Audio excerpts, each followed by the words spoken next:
శ్రీమాత్రే నమః. అందరికీ అమ్మవారి ఆశీస్సులుండాలని మనస్ఫూర్తిగా ఆ తల్లిని వేడుకుంటూ, సంకటహర చతుర్థి బుధవారం ఎంతో విశేషమైనటువంటి, అలాగే స్వామివారికి ప్రీతికరమైనటువంటి ఈ రోజున స్వామివారి గురించి కొన్ని కథలను తెలుసుకొని స్వామి అనుగ్రహాన్ని పొందుదాం. స్వామివారి పూజలో ఏదీ లేకపోయినా కానీ గరిక ఉంటే చాలు, స్వామి సంతృప్తి చెందుతాడు. పూర్వం దక్షిణ దేశంలో అవంతి అనే ఒక నగరం ఉండేది. దానిని సులభుడు అనేటటువంటి ఒక రాజు పరిపాలించేవాడు. సకల సద్గుణవంతుడు ఆ రాజు. అలాగే గొప్ప దానశీలి, భక్తిపరుడు. ఆ మహారాజు ప్రతినిత్యము కూడా గణపతిని ఆరాధిస్తూ ఉండేవాడు. అతని భార్య పేరు సుముద్ర. మహాపతివ్రత. భర్తకు అన్ని విషయాల్లోనూ సహకరిస్తూ ఉండేటటువంటి గొప్ప ఉత్తమమైనటువంటి ఇల్లాలు. ప్రతినిత్యము కూడా భగవంతుని యొక్క పూజలను చేసుకుంటూ ఆ దంపతులు ఎప్పుడూ కూడా సంతోషంగా ఉండేవారు. ఒకనాడు సులభుడు అతని భార్యతో కలిసి పురాణ శ్రవణం చేస్తూ ఉంటాడు. ఆ సమయంలో బాగా చిరిగిపోయినటువంటి మాసిక వస్త్రాలతో మధుసూదనుడు అనేటటువంటి ఒక బీద బ్రాహ్మణుడు అక్కడికి వచ్చి భిక్షను యాచిస్తాడు. ఆ రాజు అతని యొక్క వాలకాన్ని చూసి గట్టిగా నవ్వి అవమానిస్తాడు. అందుకు ఆ విప్రుడు ఆగ్రహించి, రాజా, నీవు ధనమదంతో నిండిపోయి ఉన్నావు. నీవు భిక్షార్థినై వచ్చినటువంటి నన్ను చూసి దారుణంగా పరిహసించావు కదూ. కాబట్టి ఇకపై నీవు నాగలికి కట్టబడినటువంటి ఎద్దుల మారిగా నిరంతరం కూడా భూమిని దున్నుతూ బాధను అనుభవించుగాక అంటూ శపిస్తాడు. అది విన్నటువంటి మహాపతివ్రత అయినటువంటి ఆ సులభుడి భార్య సుముద్ర ఎంతో కోపం తెచ్చుకొని, ఓ విప్రుడా, ఇంత చిన్న తప్పుకు అంత ఆవేశంతో మహారాజు అని కూడా చూడకుండా నా భర్తను ఈ విధంగా శపించావు.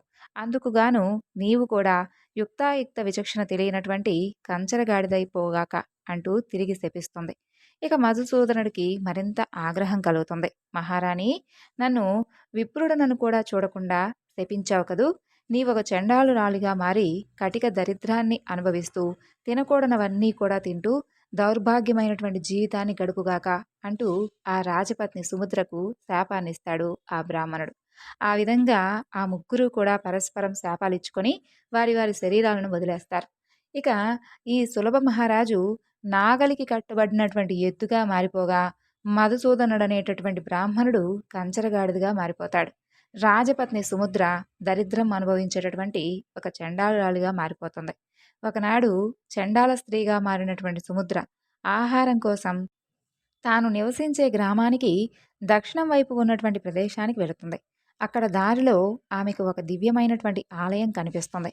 అది మహిమాన్వితుడైనటువంటి గణపతి మందిరం. ఆమె నెమ్మదిగా ఆ ఆలయ ప్రాంగణానికి చేరుకుంటుంది. ఆ ఆలయానికి సమీపంలో ఒక గ్రామం కూడా ఉంటుంది. చండారి అయినటువంటి ఆ స్త్రీ అక్కడే నివాసాన్ని ఏర్పరచుకుంటుంది. ప్రతినిత్యము కూడా ఆ మందిరానికి ఎంతో మంది మునులు, యోగులు, భక్తులు వచ్చి స్వామివారిని అర్చించి తిరిగి వెళుతూ ఉండేవారు. అలా కాలక్రమంలో ఒకనాడు ఆ గ్రామంలో ఉన్నటువంటి ప్రజలందరూ కూడా ప్రతి ఇంట్లోనూ చిన్న చిన్న గణపతి మందిరాలను నిర్మించి పార్థివ గణపతిని అందులో స్థాపించి స్వామిని చక్కగా భక్తి శ్రద్ధలతో పూజించసాగారు. ఉన్నట్టుండి ఆ రోజు ప్రళయభీకరంగా గాలితో కూడినటువంటి వర్షం ప్రారంభమవుతుంది. ఆ వర్షం దాటికి తట్టుకోలేక గ్రామంలో ఉన్నటువంటి ఇళ్లకు వెళ్ళి ఆశ్రయం కోరింది ఆ చండాల స్త్రీ. అయితే ఎవరూ కూడా ఆమె యొక్క రూపాన్ని చూసి ఆమెకు ఆశ్రయం ఇవ్వలేదు. ఏ ఇంటికి వెళ్ళినా కూడా అందరూ ఆమెను తిరస్కరించేవారు. ఇక ఆ చండాల స్త్రీ చాలా బాధపడుతూ ఆ బాధను తట్టుకోలేక గణపతి ఆలయ ప్రాంగణానికి చేరుకుంటుంది. అక్కడ వాన కురవనటువంటి ప్రదేశాన్ని చూసి ఆ పక్కనే ఉన్నటువంటి గడ్డితో చలిమంట వేసుకుంటుంది. ఆమె అలా చలిమంట కాచుకుంటూ ఉండగా ఆ మంటలో నుండి కాలనటువంటి ఒక గట్టి పరగ వెళ్ళి ఆ ఆలయంలో ఉన్నటువంటి గజానుడి పాదాల మీద పడుతుంది.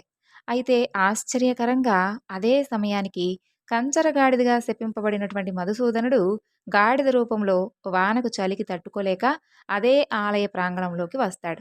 అదేవిధంగా ఎద్దుగా శపింపబడినటువంటి సులభుడు కూడా ఎద్దు రూపంలో అక్కడికే వస్తాడు. ఇక ఎద్దు, అలాగే గాడిద చలిమంట కోసమై ఆ చండాల స్త్రీ ప్రోగు చేసినటువంటి గరిక మోపు మీద పడి తినడం ప్రారంభిస్తాయి. గడ్డి తినడంలో అవి ఒకదానితో ఒకటి పోటీ పడుతూ ఉంటాయి. ఆ క్రమంలో వాటి మూతులకు అతుక్కున్నటువంటి గరికలు కొన్ని ఎగిరి వెళ్ళి గణపతి యొక్క పాదాల మీద పడతాయి. చలి కాచుకుంటూ ఉన్నటువంటి ఆ చండాలికి కోపం వస్తుంది. తాను సేకరించినటువంటి గరికను తినేస్తున్నటువంటి ఆ యొక్క ఎద్దు గాడిదలను అక్కడ ఉన్నటువంటి కర్రతో చావగొడుతుంది. తర్వాత ఆకలికి తట్టుకోలేక అక్కడ భక్తులకు వారికి పంచడానికి సిద్ధంగా ఉంచినటువంటి ప్రసాదాన్నంతా కూడా తినేస్తుంది. వాన వెలుస్తుంది. దాంతో లోపలికొచ్చినటువంటి భక్తులు, పూజారులు ఆ గుడిని అపవిత్రం చేసినటువంటి గాడిదను, ఎద్దును, ఆ చండాల స్త్రీని చూస్తారు.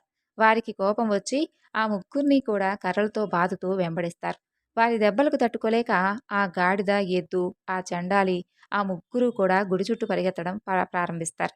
అయినా కూడా ఆ భక్తులు మాత్రం వారిని వదిలిపెట్టలేదు. వారు కొట్టేటటువంటి దెబ్బలు తట్టుకోలేక ఆ ముగ్గురు కూడా భీకరంగా ఆక్రందనలు చేస్తూ గుడి బయటకు వచ్చి మరణిస్తారు. పైనుండి గణపతి వీరు పడేటటువంటి బాధలన్నీ కూడా గమనిస్తూ ఉంటాడు. ఆయనకు వారి మీద జాలి కలుగుతుంది. తనలో తానిలా అనుకుంటాడు.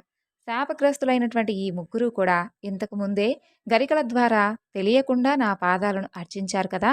అది నాకిష్టమైనటువంటి ఈ యొక్క భాద్రపద శుద్ధ చవితి నాడు చేశారు. అలాగే నా గుడి చుట్టూ కూడా వారు ప్రదక్షిణ కూడా చేశారు. వీరిని ఎలాగైనా కూడా అనుగ్రహించి తప్పకుండా వారికి ముక్తినైతే ప్రసాదించాలని చెప్పి గణపతి మనసులో అనుకుంటాడు. అలా అనుకున్నటువంటి గణపతి ప్రాణాలు కోల్పోయినటువంటి ఆ ముగ్గురికి కూడా దివ్య దేహాలను ప్రసాదిస్తాడు. వెంటనే వారిని తీసుకుని వెళ్ళడానికి వినాయక లోకం నుండి ఒక దివ్య విమానం దూతలతో అక్కడకు వచ్చి వారి ముందుకు వస్తుంది. ఆ యొక్క దివ్య దృశ్యాన్ని అక్కడే సాధన చేసుకుంటూ ఉన్నటువంటి కొందరు యోగులు, తపస్సంపన్నులు చూస్తారు. వారు గణపతి దూతల దగ్గరకొచ్చి, అయ్యా, ఈ ఎద్దుకి, గాడిదకి, ఈ చండాలికి అసలు ఇలాంటి దివ్యదేహాలు ఎలా వచ్చాయి? ఎంతో కాలం నుండి గణపతిని ఆరాధిస్తూ ఉన్నటువంటి మాకు లభించినటువంటి ఆ అనుగ్రహం వీరికెలా లభించింది? మేమంతా కూడా చాలా కాలంగా నిరాహారులమై తీవ్రమైనటువంటి తపస్సు చేస్తూ ఉన్నాం. మరి మాకెప్పుడూ కూడా ఆ యొక్క గజాననుడి కరుణ లభించలేదే? ఎప్పుడు లభిస్తుంది? అంటూ ప్రార్థిస్తారు. అప్పుడు ఆ గణపతి దూతలు వారితో ఈ విధంగా చెప్పడం ప్రారంభిస్తారు. యోగులారా, గజానుడి యొక్క మహిమలను వర్ణించడం 1000 తలలున్నటువంటి ఆదిశేషుడికి కూడా సాధ్యం కాని పని. నిత్యము కూడా బ్రహ్మేంద్రాది సమస్త దేవతలు ఏ ఒక్క వేద మంత్రాలతో ఎవరినైతే స్తుతిస్తూ ఉంటారో అలాంటి గణపతి మహిమలను వర్ణించడం ఎవరికి సాధ్యం కానటువంటి పని. అలాంటి గణపతికి అత్యంత ప్రీతిపాత్రమైనది దూర్వాంకురం. ఈ దూర్వాంకురాన్ని స్వామికి సమర్పిస్తే కలిగేటటువంటి వచ్చే ఫలితం అనంతం. అది ఎన్నో దానాలతోనూ, వ్రతాలతోనూ, తపస్సులతోనూ పొందిన ఫలాల కన్నా కూడా ఎంతో గొప్పది. దీని గురించి ఒక ప్రాచీన కథ ఉంది. దాని గురించి చెబుతాను వినండి అంటూ ఆ గణపతి దూతలు ఈ విధంగా చెప్పడం ప్రారంభిస్తారు. పూర్వం ఒకప్పుడు నారద మహర్షి ఇంద్రలోకానికి వెళ్ళగా ఇంద్రుడు ఆయన్ను సముచితంగా సత్కరించి అర్ఘ్యపాద్యాలను సమర్పించి సుఖాసీనుణ్ణి చేశాడు. నారదుడు ప్రశాంతంగా కూర్చున్న తర్వాత ఆయనతో, మహర్షి, గణనాథుడికి దూర్వాంకురాలంటే ఎందుకంత ప్రీతి? ఎంతో ప్రీతి అని విన్నాను. వాటి గొప్పతనం ఏమిటి? ఎందుకు అసలు స్వామివారికి అంతగా ప్రీతిపాత్రమయ్యాయి? దయచేసి చెప్పండి అని ప్రార్థిస్తాడు. అప్పుడు ఆయన, దేవేంద్ర, పూర్వం స్థావరం అనే ఒక నగరం, ఆ నగరం భూలోకంలో ఉండేది. ఆ నగరంలో కౌండిన్యుడనేటటువంటి మహర్షి నివసిస్తూ ఉండేవాడు. ఆయన గొప్ప గణపతి ఉపాసకుడు, మహాతపస్వి, సిద్ధపురుషుడు. ఆయన తాను నివసించేటటువంటి ప్రదేశానికి దక్షిణ దేశంలో దక్షిణ దిశలో ఒక పవిత్రమైనటువంటి ఆశ్రమాన్ని నిర్మించాడు. నూతనంగా నిర్మించినటువంటి ఆ ఆశ్రమం చక్కని నీటి కొలనులతోనూ, ఫలపుష్ప భరితాలై వృక్షాలతోనూ, అందమైనటువంటి లతలతోనూ చూడటానికి ఎంతో రమ్యంగా ఉంది. అలాంటి ఆహ్లాదకరమైనటువంటి వాతావరణంలో కౌండిన్యముని స్థిరమైనటువంటి చిత్తంతో ధ్యాన నిష్ఠాపరుడైనటువంటి ఆ యొక్క గణపతిని షోడశాక్షర మహామంత్రమైనటువంటి గణేశాయ నమః అనేటటువంటి నామాన్ని ప్రతినిత్యము కూడా జపించసాగుతూ ఉండేవాడు. అలా ప్రతిరోజు కూడా ఆశ్రమంలో మొలచినటువంటి దూర్వాంకురాలతో, అంటే లేత గడ్డి చిగులతో గణపతి ప్రతిమను అర్చిస్తూ ఉండేవాడు. ఒకనాడు కౌండిన్యుడి భార్య ఆశ్రయాదేవి ఆయనతో, స్వామి, మీరు ప్రతిరోజు కూడా పూజానంతరం గణపతి ప్రతిమ మీద ఈ దూర్వాంకురాలను ఉంచుతున్నారు. వాటితోనే స్వామిని పూజిస్తున్నారు. కేవలం ఈ గడ్డి పరకలకే గణేశుడు సంతోషిస్తాడా? వీటిని సమర్పించడంలో ఉన్నటువంటి రహస్యం ఏమిటి? దయచేసి నాకు చెప్పండి అని కోరింది. అప్పుడు కౌండిన్యుడు చిరునవ్వుతో ఇలా చెబుతాడు, దేవి, పూర్వం సంయమని అనేటటువంటి ఒక నగరం ఉండేది. ఒకనాడు ఆ నగరంలో ఎంతో వైభవంగా ఒక ఉత్సవం జరుగుతూ ఉంది. దానికి అప్సరసలు, గంధర్వులు, దిక్పాలకులు, ఇలా సకల దేవతాగణాల వారందరూ కూడా విచ్చేశారు. ఎంతో వైభవంగా కొలువు తీరి ఉన్నటువంటి దేవతల సమక్షంలో అతిలోక సుందరి తిలోత్తమ, అద్భుతంగా నృత్యం చేస్తూ ఉంది. ఆ సమయంలో అనుకోకుండా తిలోత్తమ కట్టుకున్నటువంటి చీర తొలగింది. అది చూసి ఆ సభలో కూర్చున్నటువంటి యముడు ఎంతో మోహపడ్డాడు. ఒక్కసారిగా పైకి లేచి ఆమెను కౌగిలించుకోవాలనుకుంటాడు. అంతలో అతని వీర్యం స్థలితమై భూమి మీద పడింది. ఆయన సిగ్గుతో తల వంచుకొని కూర్చున్నాడు. అలా నేల మీద పడ్డటువంటి యముడి వీర్యం నుండి బగబగా మండేటటువంటి జ్వాలలతో ఒక భయంకరమైనటువంటి పురుషుడు ఆవిర్భవించాడు. భయంకరమైనటువంటి కోరలతో, విశాలమైనటువంటి ముఖంతో, నిప్పు కణాల్లాంటి కళ్ళతో పెద్దగా అరుస్తూ అందర్నీ కూడా భక్షించాలని ఆ రాక్షసుడు బయలుదేరాడు. వికటాట్టహాసం చేస్తూ వస్తున్నటువంటి అతన్ని చూసిన ముల్లోకవాసులందరూ కూడా విపరీతమైనటువంటి భయంతో వణికిపోయారు. అందరూ కూడా వైకుంఠానికి పరిగెత్తి శ్రీహరిని శరణు వేడుకున్నారు. ఆయన ఆ పని తన వల్ల కాదని, ఆ రాక్షసుడి బారి నుండి కాపాడగలిగేది కేవలం గణపతి మాత్రమే అని చెప్పి ఆయన్నే శరణు వేడుకోమని పంపించాడు. అప్పుడు దేవతలందరూ కూడా తిరిగి గణేశ లోకానికి వెళ్ళి ఆయన్ను భక్తితో స్తుతించారు. సమస్త విఘ్నాలను హరించేవాడు, సమస్త విఘ్నస్వరూపుడు, ఈ యొక్క సర్వానికి కూడా సాక్షిభూతుడు, సర్వస్వరూపుడు, కరుణా సముద్రుడు, జగత్తును పరిపాలించేవాడు, పూర్ణమైనటువంటి తపస్వరూపుడు, సర్వసంహారకారుడు, వేద వేదాంగాలు తెలిసినటువంటి వేద స్వరూపుడైనటువంటి ఓ గణేశ, నీకు వందనం నాయన. అందరి సంకటాలను తీర్చేటటువంటి దయాస్వరూప, వరప్రదాయక, నీకు భక్తితో నమస్కరిస్తున్నాం స్వామి. నీకన్నా మాకు వేరే దిక్కులేదు. నీవు తప్ప మమ్మల్ని ఎవరూ కూడా రక్షించలేరు. ఉన్నట్టుండి ఈ అకాల ప్రళయం మాపై దాపురించుకొచ్చింది. ఈ దుష్ట రాక్షసుడు మమ్మల్ని చంపాలని చూస్తున్నాడు. ప్రభు, దేవదేవ, మమ్మల్ని అందరినీ కూడా ఈ యొక్క మృత్యుభయం నుండి కాపాడు. నీ పాదాలను శరణు వేడుకుంటున్నాం అంటూ దీనాతి దీనంగా ప్రార్థిస్తారు. దేవతల ప్రార్థనను విన్నటువంటి గణపతి వెంటనే వారికి బాలగణపతి రూపంలో సాక్షాత్కరిస్తాడు. దేవతలారా, భయపడకండి, మీ అందరికీ కూడా నేను అభయాన్ని ఇస్తున్నాను అంటూ వారికి ధైర్యం చెబుతాడు. అలా దేవతలందరూ కూడా బాలగణపతిని చూసి ఎంతో భక్తి ప్రపత్తులతో ఆయనకు సాష్టాంగ నమస్కారం చేస్తారు. గజానన, ఈ యొక్క బాలస్వరూపం ఏమిటయ్యా? మేమింతవరకు ఇలాంటి అవతారాన్ని అస్సలు దర్శించనే లేదు. ఇంత అందమైనటువంటి బాలుడి రూపంలో ఎందుకు అవతరించావు స్వామి? మహాభయంకరాకారంతో ఉన్నటువంటి ఆ రాక్షసుడు మమ్మల్ని భయపెడుతూ ఉంటే నీవిలా చిన్నపిల్లాడి రూపంలో వచ్చావేమిటి? అయ్యో, నిన్నే నమ్ముకున్నామే, ఇంత చిన్న రూపంతో మమ్మల్ని అసలు ఎలా కాపాడుతావు స్వామి అంటూ వారెంతో ఆందోళన పడతారు. అప్పుడు వారి భయాన్ని చూసి చిన్నగా నవ్వుకున్నటువంటి బాలగణపతి వారితో ఇలా అంటారు. దేవతలారా, నేను కావాలనే ఈ విధంగా బాలగణపతి రూపాన్ని ధరించాను. మీరు అలానే చూస్తూ ఉండండి. మీ కార్యాన్ని నేను తప్పకుండా నెరవేరుస్తాను. ముందు మీరంతా వెళ్ళి ఆ రాక్షసుణ్ణి ఇక్కడకు వచ్చేలా ప్రేరేపించండి. తరువాత జరగవలసింది నేను చూసుకుంటాను అని పలుకుతాడు. ఆ విధంగా గణపతి మాటలు విన్నప్పటికీ కూడా దేవతల్లో కొందరికి ధైర్యం చిక్కలేదు. ఆ రాక్షసుడు చూస్తే పర్వతంలా ఉన్నాడాయా, ఈయనేమో పసిబాలుడి రూపంలో కనిపిస్తున్నాడు, అసలు ఎలా వాడిని సంహరిస్తాడు, మనల్ని ఎలా రక్షిస్తాడు అంటూ సందేహిస్తారు. అంతలోనే దిక్కులు పిక్కటిలేలా అరుస్తూ కాలాగ్ని స్వరూపుడై మహారాక్షసుడు వారి ముందు ప్రత్యక్షమవుతాడు. వాడిని చూసి దేవతలందరూ కూడా హాహాకారాలు చేస్తూ తలో దిక్కుకు పరిగెడతారు. దేవతలతో పాటుగా మునులు, మహర్షులు కూడా పరిగెడుతూ ఉంటారు. అది చూసినటువంటి ఆ రాక్షసుడు వాళ్ళను పట్టుకోవాలని వెంబడిస్తూ ఉంటాడు. వెంటనే బాలరూపంలో ఉన్నటువంటి గణపతి అతని దారికి అడ్డుగా నిలుస్తాడు. పిల్లవాడి రూపంలో నిల్చున్నటువంటి గణపతిని చూసి ఆ యొక్క కారణాల రాక్షసుడు ఆశ్చర్యపోతాడు. అంతలోనే తన దారికి అడ్డుగా ఎంతో ధైర్యంగా నుంచున్నందుకు అతనికి విపరీతమైనటువంటి ఆగ్రహం వస్తుంది. ఒక్కసారిగా తన పాదాలతో భూమిని చలుస్తాడు. ఆ చర్యకు భూమి గడగడ వణికిపోతుంది. వెంటనే భీకరంగా అరుస్తాడు. ఆ ధ్వనికి పర్వతాలు కూడా వణికిపోతాయి. సముద్రాలైతే పొంగి ప్రవహిస్తూ ఉంటాయి. ఒక్కసారిగా ప్రచండంగా గాలి వీస్తుంది. మహా వృక్షాల సైతం నేల కొరుగుతాయి. ఇంత జరుగుతున్నా కూడా బాలగణపతి మాత్రం ఏ మాత్రం చలించలేదు.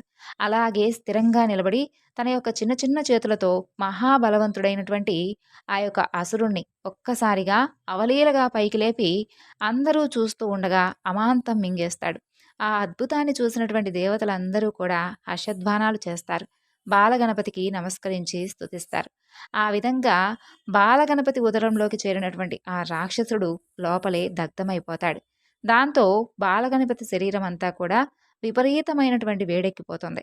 ఆ విషయం తెలుసుకున్నటువంటి దేవేంద్రుడు చల్లదనం కోసమై స్వామివారికి చంద్రకళను బహుకరించి ఇవ్వగా ఆయన దాని వెంటనే తన యొక్క నుదుటి మీద ధరిస్తాడు. దానితో పాలచంద్రుడిగా కీర్తింపబడ్డాడు. తరువాత శ్రీహరి పరమ కోమలమైనటువంటి చల్లని పద్మాలను సమర్పిస్తాడు. అవి స్వీకరించినటువంటి గణపతి పద్మహస్తుడయ్యాడు. తర్వాత వరుణదేవుడు వచ్చి అమృత జలంతో స్వామిని తడుపుతాడు. శంకరుడు వచ్చి శేషుణ్ణి బహుకరించగా స్వామి దానిని తన నడుముకు చుట్టుకొని వ్యాళభద్రుడయ్యాడు.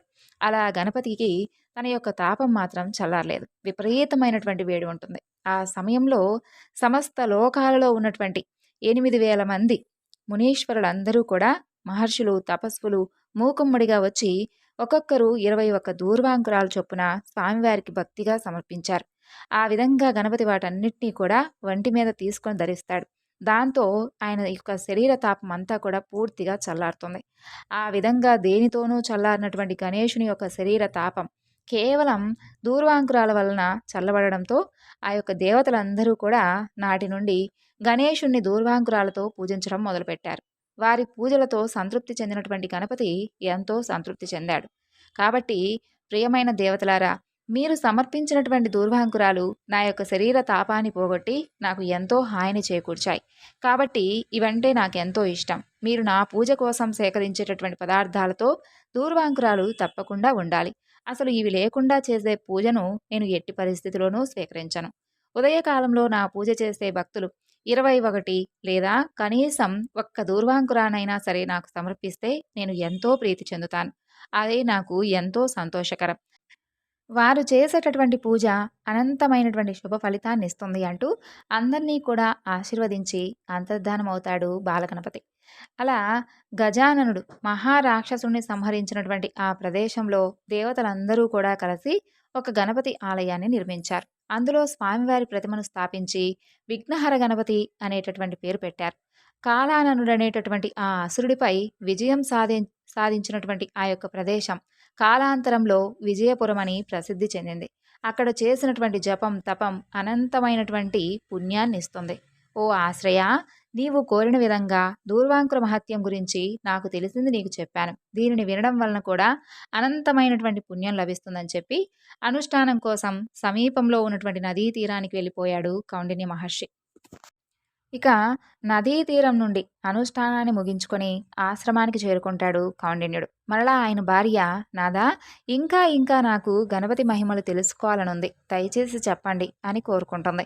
భార్య మాట కాదనలేక కౌండిన్యుడు తిరిగి ఈ విధంగా చెప్పడం ప్రారంభిస్తాడు. దేవి, పూర్వం ఒకనాడు గణపతి తన లోకంలో సుఖంగా కూర్చున్న సమయంలో త్రిలోక సంచారి నారద మహర్షి ఆయన దగ్గరకు వచ్చి సాష్టాంగ నమస్కారం చేస్తాడు. గణపతి ఆయన్ను ఉచితాసనం మీద కూర్చోబెట్టగా నారదుడు ఎంతో ఆనందించి, మహాదేవా, గణపతి, గజానన, నేను సంచారం చేస్తూ ఉండగా మార్గం మధ్యలో ఒక ఆశ్చర్యకరమైనటువంటి విషయాన్ని చూశాను. దానిని తమకు చెప్పి వెళ్దామని చెప్పి ఇక్కడికి వచ్చాను అని చెబుతాడు. అప్పుడు గణపతి చిరునవ్వుతో, ఇంకా ఆలస్యం దేనికి, చెప్పండి మహర్షి అంటూ అనుమతిస్తాడు.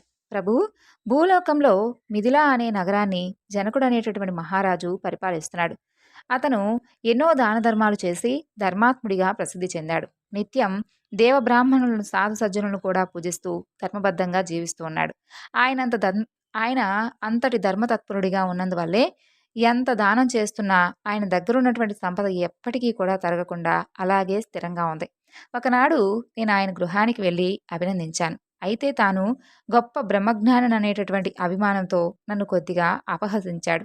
ఆయనలో అహంకారం ఎలా ఉందంటే, నేను ఒక మహారాజును, గజానుడి యొక్క అనుగ్రహంతో నీవిలా అక్షయ సంపదలకు అధిపతివయ్యావు, ఆయనే నీకు సంపదలను అనుగ్రహించాడు, నీవెంతో ధన్యుడివయ్యా అని అనగానే గర్వంతో నిండినటువంటి ఆ జనకుడు, నారద మహర్షి, నేనే ముల్లోకాలలో ఉన్నటువంటి ఏకైక ధర్మాత్ముణ్ణి, మహాదాతను, మహాభోగిని, నన్ను మించిన వారు ఎవరూ లేరు.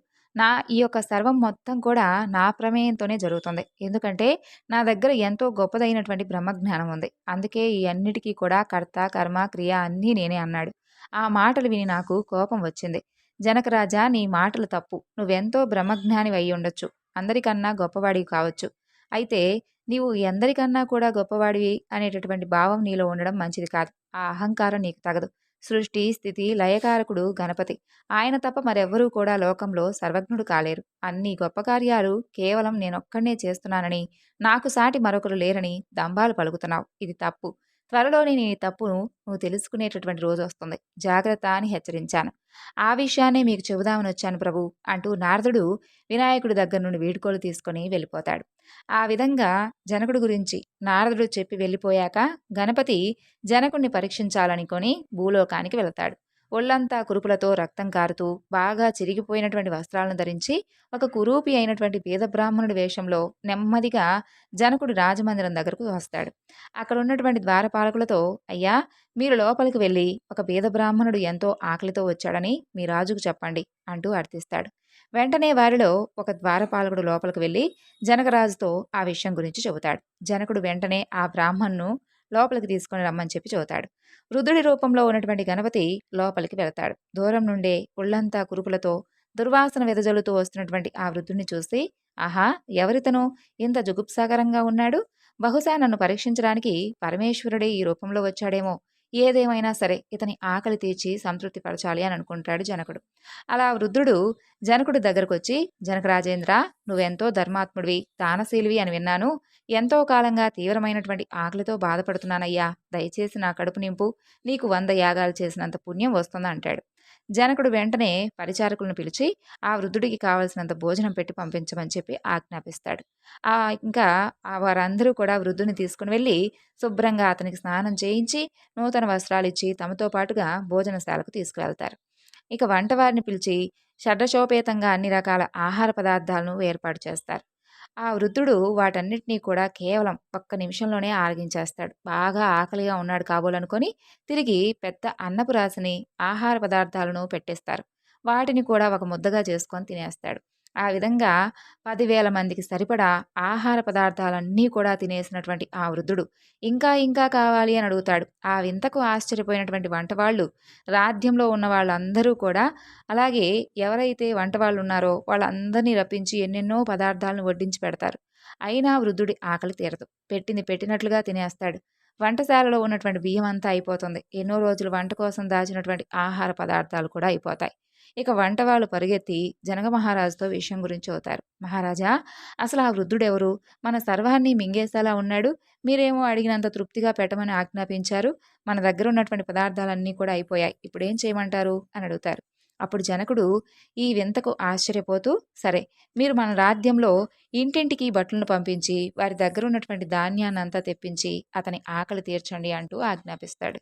ఇక వంట వాళ్ళు వెంటనే బట్టలను పంపించి రాజ్యంలో ఉన్నటువంటి ధాన్యం అంతా కూడా తెప్పించి బియ్యం చేసి ఆ వృద్ధుడికి వండి పెడతారు. అదంతా ఆవలీలగా తినేసి ఇంకా తృప్తి తీరలేదు అంటాడు. ఆ వంటవారు ఇక మా వల్ల కాదని చెప్పగా ఆ వృద్ధుడు జనకుడు దగ్గరకు వెళ్ళి, ఏమయ్యా జనకరాజా, ఇక నీవేం పెట్టలేవా అని అడగగానే జనకుడు అవమాన భారంతో తల వంచుకుంటాడు. సరే, నే వస్తాలే అంటూ ఆ వృద్ధుడు రాజమందిరం విడిచి నగరంలోకి వస్తాడు. అక్కడ ఉన్నటువంటి ఇళ్లకు భిక్షాటనకు వెళ్ళగా అందరూ కూడా అతనితో ఇలా అంటారు, అయ్యా, మా ఇంట్లో ఉన్నటువంటి ధాన్యాన్నంతా కూడా రాజభట్లు తీసుకుని వెళ్ళిపోయారు. మాకే సరిగ్గా తినడానికి లేదు. ఇక నీకు ఏ విధంగా పెట్టగలం? మరో ఇంటికి వెళ్ళు అంటూ పంపేస్తారు. అప్పుడు వృద్ధుడి రూపంలో ఉన్నటువంటి గణపతి వారితో, మిథిలా నగర ప్రజలారా, మీ రాజు గొప్ప అన్నదాత అన్న పేరు విని నా ఆకలి తీర్చుకుందామని వచ్చాను. ఆయన ఎంత పెట్టినా నాకు తృప్తి కలగలేదు. కడుపు నిండకుండా నేను ఎక్కడికి వెళ్తాను చెప్పండి అంటూ ఆ నగరంలోనే అన్ని వీధులు తిరుగుతాడు. అలా తిరుగుతూ తిరుగుతూ ఒక వీధిలో ఉన్నటువంటి ఇంట్లోకి ప్రవేశిస్తాడు. లోపల ఆ వృద్ధుడికి ఏ రకమైనటువంటి వంట సామాగ్రి కనిపించలేదు. ఆ ఇంట్లో విరోచన, త్రిచనులనేటటువంటి దంపతులుంటారు. వారు కడుపేదవారు. వారింట్లో కనీసం కూర్చోడానికి పీట కూడా ఉండదు. రోజు నేల మీదే కూర్చుంటారు. కట్టుకోవడానికి సరైనటువంటి బట్టలు లేక చిరిగిన వస్త్రాల్ని ధరిస్తారు. ఎవరిని అడుక్కోకుండా కేవలం అయాచితంగా లభించిన ఆహారాన్ని తినేవారు. ఒకవేళ ఎవరూ ఆహారం ఇవ్వకపోతే ఆ రోజు కేవలం నీళ్లు తాగి కడుపు నింపుకునేవారు. వారి ఇల్లంతా చాలా అపరిశుభ్రంగా ఈగలతో దోమలతో నిండిపోయింది. ఆ ఇంట్లో ఒక అందమైనటువంటి గణపతి ప్రతిమ ఉంది. వారికి ఎన్ని కష్టాలొచ్చినా నిత్యం కూడా ఆ ప్రతిమను భక్తితో పూజించేవారు. అలాంటి బీద దంపతుల ఇంట్లోకి ప్రవేశించినటువంటి ఆ వృద్ధుడు వారితో, పుణ్య దంపతులారా, నేనొక బీద బ్రాహ్మణుణ్ణి. బాగా ఆకలి వేసి జనక మహారాజు మందిరానికి వెళ్ళి నా ఆకలి తీర్చమన్నాను. అందుకు ఆయన సరేనని నా ఆకలి పూర్తిగా తీర్చలేకపోయాడు. అందుకే తృప్తిగా తినడానికి ఇలా అన్ని వీధులు తిరుగుతూ మీ ఇంటికొచ్చాను. మీ ఇంట్లో ఏదైనా ఉంటే పెట్టండి అంటాడు. ఆ మాటలు విని ఆ బీద దంపతులు ఆశ్చర్యపోతారు. విప్రోత్తమా, సాక్షాత్తు జనక మహారాజే మిమ్మల్ని తృప్తిపరచలేకపోయాడంటే కటిక దరిద్రులమైనటువంటి మేమెంత, మా బ్రతికెంత? మేమే 4 రోజుల నుండి ఏమీ లభించక నీళ్లతో కడుపు నింపుకుంటున్నాం. ఇక నీ ఆకలి ఎలా తీర్చగలం అంటారు. దంపతులారా, మీరేమీ సంకోచించవద్దు. ప్రేమతో, భక్తితో మీరే కొంచెం ఇచ్చినా, ఏదిచ్చినా నాకు తృప్తి కలిగిస్తుంది. అలా కాకుండా అహంకారంతో నాకెంతిచ్చినా అది నాకు తృప్తిని కలిగించదు. మీరిచ్చేదేదైనా కానీ ఆనందంగా స్వీకరిస్తానంటాడు ఆ యొక్క మాయావృతుడు. విప్రోత్తమా, మా దగ్గర నీవు తినడానికి తగినటువంటి పదార్థం ఏమీ లేదు. ఈరోజు ఉదయం మా ఇష్టదైవమైనటువంటి గణనాథుణ్ణి పూజించడానికి దూర్వాంకురాలను తెచ్చాం. వాటిలో పూజ చేయగా ఒక్క దూర్వాంకురం మాత్రమే మిగిలింది అని అంటారు. మరేం పర్వాలేదు. నాకా దూర్వాంకురాన్నే ఇవ్వండి. భక్తితో మీరిచ్చినటువంటి ఆ ఒక్క దూర్వాంకురమే నాకెంతో సంతృప్తిని కలిగిస్తుందంటాడు. ఆ విధంగా ఆ యొక్క మాయావృద్ధుడు చెప్పగానే విరోచన లోపలికి వెళ్ళి దూర్వాంకురాన్ని తెచ్చి ఆయనకిస్తుంది. అది తెలుసుకున్నటువంటి వృద్ధుడు ఎంతో సంతృప్తి చెందుతాడు. ఎంతో భక్తితో ఆ ఇల్లాలిచ్చినటువంటి దూర్వాంకురాన్ని షడ్రశోపేతమైనటువంటి విందులా భావించి స్వీకరించడంతో ఆ యొక్క వృద్ధుడి ఆకలంతా కూడా చల్లారిపోతుంది. గణపతి తన యొక్క మాయావృద్ధుడి రూపాన్ని వదిలేసి నిజరూపంతో ప్రత్యక్షమవుతాడు. పుణ్యదంపతులారా, మీ భక్తి శ్రద్ధలు నాకు ఎంతో ఆనందాన్ని కలుగజేశాయి. తినడానికి తిండి లేకపోయినా మీరు ఎప్పుడూ కూడా నా పూజను మానలేదు. నేటితో మీ కష్టాలు తొలగిపోయాయి. ఏం కావాలో కోరుకోండి, ప్రసాదిస్తాను అంటాడు. స్వామి గజానన, ఈ ఘోర సంసార బాధల నుండి మాకు విముక్తిని ప్రసాదించు. తిరిగి మేము ఏ జన్మ ఎత్తినా, ఎక్కడ జన్మించినా నీ చరణ కమలాల మీద భక్తి శ్రద్ధలు స్థిరంగా ఉండే విధంగా అనుగ్రహించు. ఇంతకు మించి మాకేమీ కోరిక లేదు అంటూ వినయంగా అంటారు ఆ దంపతులు. తదాస్తు, మీరు కోరిన విధంగా జరుగ్గాక అంటూ ఆశీర్వదించి అక్కడి నుండి అంతర్ధానమవుతాడు గజానుడు. దేవి, విన్నావు కదా, దూర్వాంకురం యొక్క మహిమ ఎంత గొప్పదో. ఎన్ని భక్ష్యభోజ్యాలను, అన్నపానీయాలను స్వీకరించినా తృప్తి చెందనటువంటి ఆ గణేశుడు భక్తితో సమర్పించినటువంటి ఒక్క గట్టి పరకతో ఎంత సంతృప్తి చెందాడో విన్నావు కదా. పరమ పవిత్రమైనటువంటి ఈ యొక్క దూర్వాంకుర వృత్తాంతం గురించి చదివినా, విన్నా, వినిపించినా అనంతమైనటువంటి పుణ్యం కలుగుతుంది. వారికి ఐహిక, ముష్కిక ఫలాలు సంప్రాప్తిస్తాయి. చివరికి గణేశుని సాయుధ్యం లభిస్తుందంటూ తన భార్య ఆశ్రయాదేవికి వివరించాడు కౌన్యుడు. ఈరోజు ఈ వివరణను ఇంతటితో ముగిస్తున్నాను. మరొక చక్కని వివరణతో మరలా కలుసుకుందాం. అంతవరకు